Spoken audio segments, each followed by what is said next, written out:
係啦，咁啊又係我 Eric 啦，咁啊因為嚟緊就好快就下年2026年啦，咁啊好多人都會講係呢個赤馬紅羊年啦，準備嚟緊呢2年，咁啊都會話可能會有好多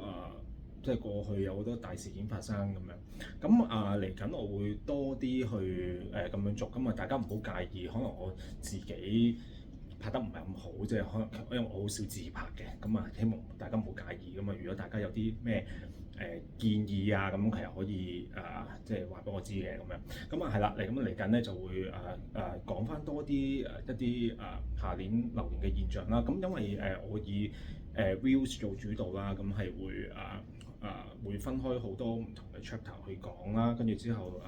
牽涉嘅內容都可能會幾多，咁亦都會順便可能會講翻多啲關於可能係教學啊，或者係大家對一啲所講嘅學習玄學嘅疑難啊，或者係成日都可能進退兩難啊，或者係成日都斷事唔準啊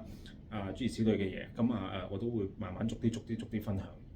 咁希望大家俾啲耐性啦，OK，咁嚟緊我會拍多啲咁樣嘅 Reels 去同大家分享一啲我自己嘅個人嘅睇法嘅事蹟啦，OK，咁唔準唔緊要嘅，OK，如果唔準，但係我都希望大家可以講翻俾我知，咁